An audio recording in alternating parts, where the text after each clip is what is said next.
What's up, YouTube? This is Calvin Bond from Bond Trucking, coming to y'all with another video. I know I haven't did a video in a while. I do apologize about that. This video is just a part of trucking. I had a crazy week last week. My truck is at 250,000 miles, so I'm at the time that I need to get new tires. Plus, I needed a PM, so I bought 2 new Bridgestone tires for my drives, and I was gonna buy 2 more. I was gonna wait 2 weeks and buy 2 more, so my escrow don't look bad. So I bought 2 new Bridgestone tires. So then Tel called me and told me, they was like, well, you have to buy 2 more because you have to buy the whole axle. So I kind of knew that, but I was trying to make it last for about 2 weeks. I know I wasn't gonna run too hard, so I was like, well, it should be all right. So they was like, well, just find a truck stop to go to a shop and get the other 2 put on, because you need to get it put on because it'll mess your rear end up. So I got 2 more Bridgestone tires, and I got them rotated to the last axle, to the rear axle, because that's my power axle, and I put the used tires on the front axle of my drives.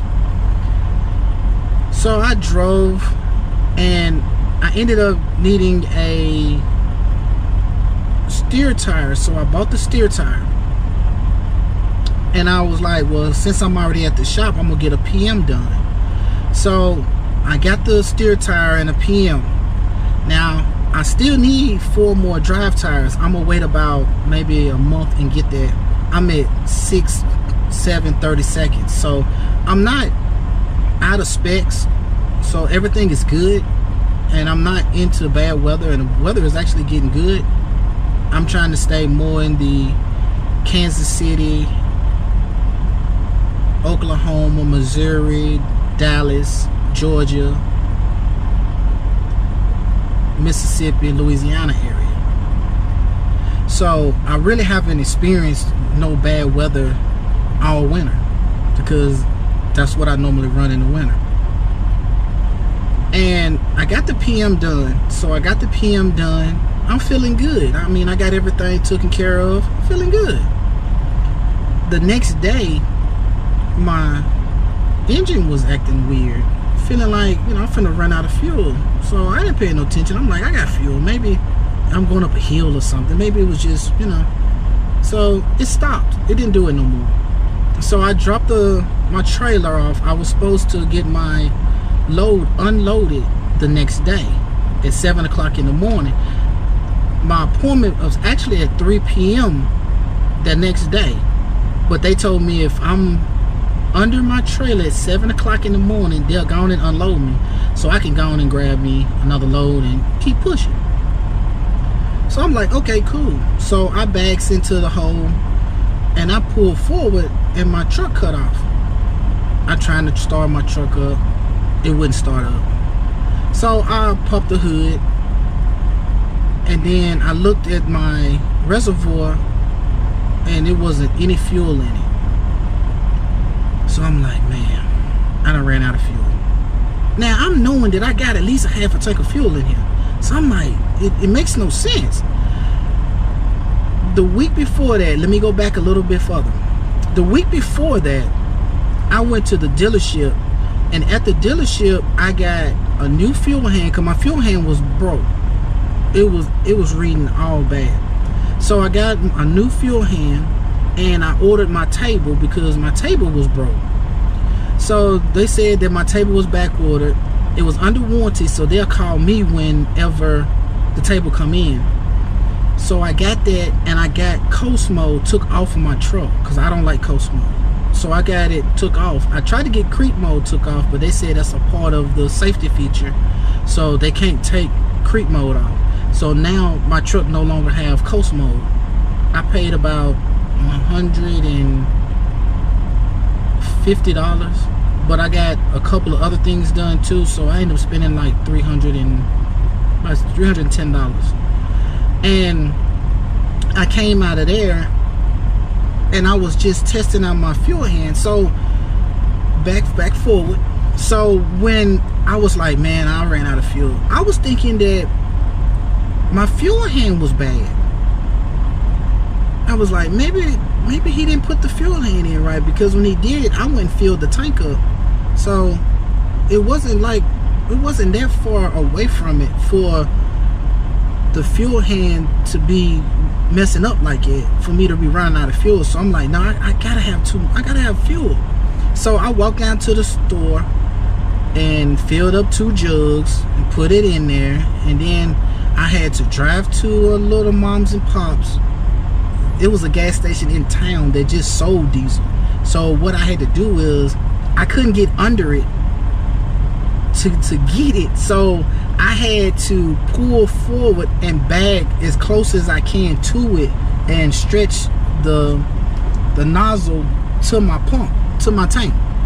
So I got 10 gallons and I went to the fuel station. Nothing happened that night, so I'm like, all right, I should be good. I don't know what happened, but I should be good. So the next day, I goes to the yard. Everything worked good. I drove about 350 miles, put some more fuel in it, made sure everything was good.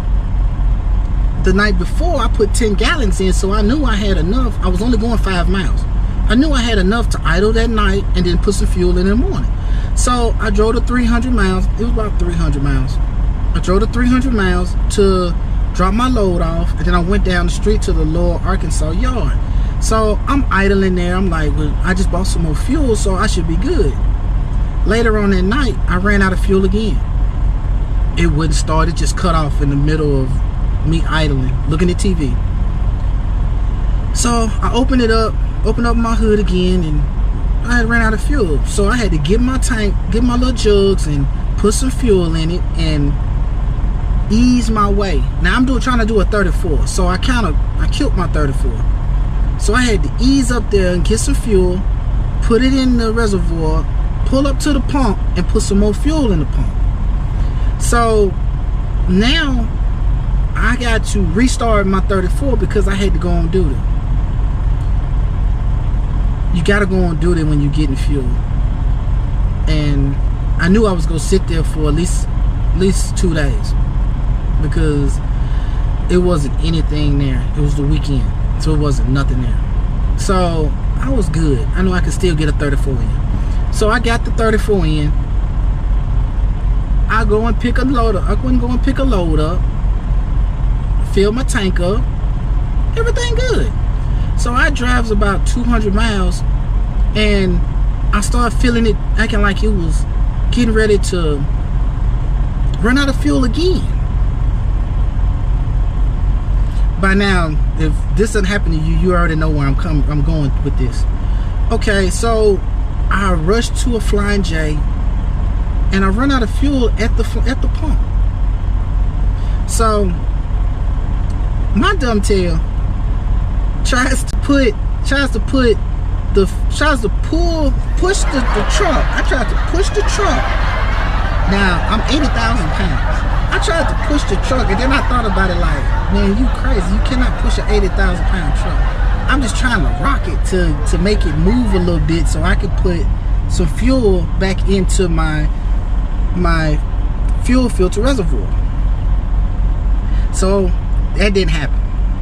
Wasn't thinking. I'm going crazy by now. I done ran out of fuel like 3-4 times now. So I get my jug. I'm at the pump. I get my jug, and I put like $2 in there and put it back in the reservoir.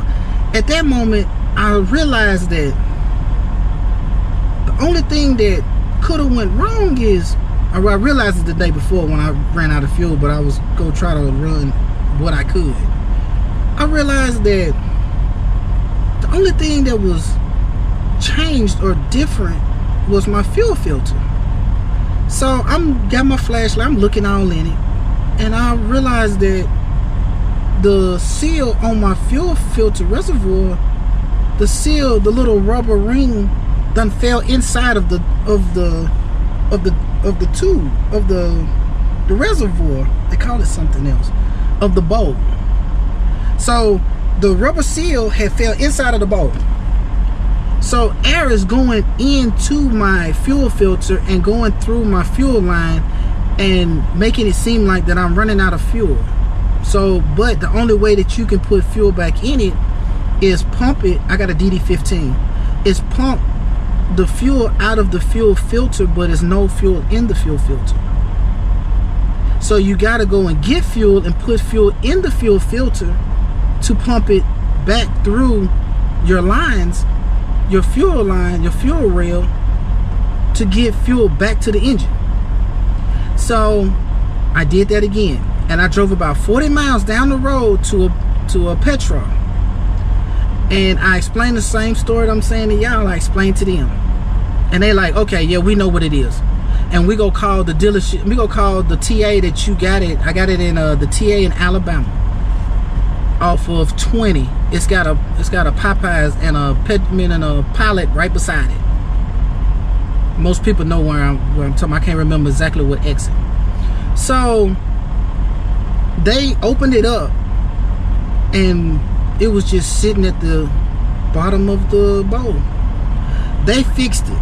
They put it back, the seal back on there, put the top back on it, tightened it up, did everything they had to do.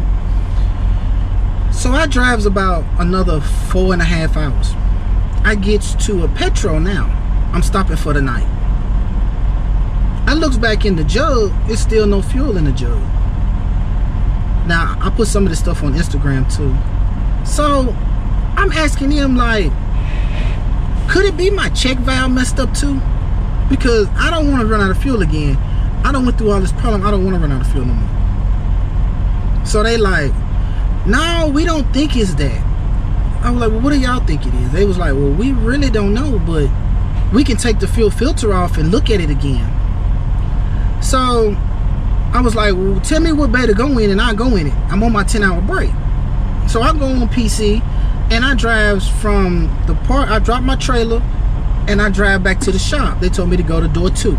So I went to door 2. They take the fuel filter off. In my check valve, when the check valve opens up, fuel goes into the bowl to fill up the fuel filter. It had plastic in it, so it made it stuck. And it was full of plastic that came off the fuel filter that was stuck inside the check valve. Now you can't see it with a flashlight like looking in, but it was plastic all in the bottom of it. So he cleaned it, we tested it, he showed me that it still worked, you know, fuel still going through it, going into the bowl, so everything was good. So I just wanted to share that story. And if you got to get a PM done, stay away from Alabama. At the TA on 20 in Alabama, it's right around exit 104. It's like an exit or 2 down from exit 104. And I ain't gonna hold y'all. I'm out.